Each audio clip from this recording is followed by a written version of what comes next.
اهلا بيكم في فيديو جديد من مطبخ رودي ستايل. النهارده هنعمل الرز البني، بجد تحفه في العزومات وطعمه خرافه. انا هنا عملته بالمكسرات، تقدري تعمليه بالكبد والقوانص زي ما انت حابه. هعمله لكم بطريقه سهله وبمقادير بسيطه، اي مبتدئ هتقدر تعمل. تعالوا شوفوا عملته ازاي.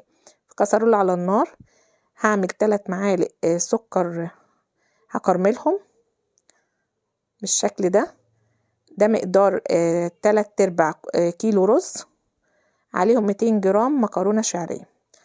هحط ال3 معالق سكر كده، واول ما يبدأ ان هو يسيح هبدأ ان انا اقلبه، بس لازم اقلبه بمعلقة خشب لحد ما يوصل للون الكراميل الغامق مش الفاتح، بس ما تغمقوش زيادة عشان ما يبقاش ممرر. هنزل عليه بمية مغلية، بس مش مية الرز كاملة عشان لسه هزوده شوربة.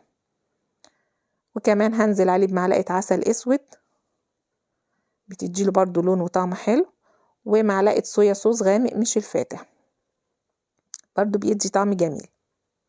واسيبه بقى يغلي واركنه على جنب. وفي حلة بقى تانية هبدأ ان انا اعمل بقى الرز. هنا عندي زيت وسمنة، وياريت السمنة تبقى سمنة بلدي، بتبقى اجمل كتير في الرز.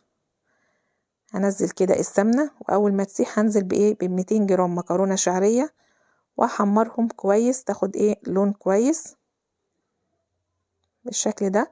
وهنزل عليها بملح وفلفل اسود بس، وهبدأ بقى ان انا اقلبهم مع بعض لحد ما تاخد لون كويس جدا. بعد ما اخدت لون هنزل بالرز المغسول والمتصفي، ده رز مصري عادي، وعلى فكرة تقدري تعملي الطريقة دي برز بسمتي، بس بتزودي مقدار المية بيبقى الضعف.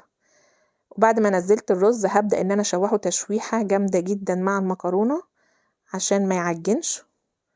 وهنزل بمعلقة صغيرة قرفة، ومعلقة صغيرة جنزبيل، وكمان واحدة لومي، وعودين قرنفل. وهبدأ ان انا اقلبهم برضو كده ياخدوا نكهة مع الرز. وتقدري تحطي عود قرفة خشب زي ما انت حابة، وكمان تقدري تضيفي حبهان حصى او كمان ورق لورا، اللي انت عايزاه تضيفيه. بس هي دي الاضافات اللي انا ضفتها بس، وعطت طعم تحفة. هنزل بقى بالسائل اللي انا كنت محضراه بالشكل ده، وهقلبه كويس. وبعد كده هزوده الشوربة. لازم مرحلة الشوربة دي بتديله طعم جميل. هزود بقى اكمل مقدار المية بتاعته شوربة لحد ما استكفى بالمية. اخليه بقى يغلي على النار، وبعد كده يتشرب كويس، واحطه تحت الشياطة لحد ما يستوي معايا. اقلبه مرة 10 دقايق كده، وبعد كده اغرفه، وهيبقى معاكي اجمل رز حلو جدا للعزومات. المكسرات بقى عندي بكسرها 2 كده، وحمصها في سمنة بلدي، في الطاسة فيها سمنة بلدي.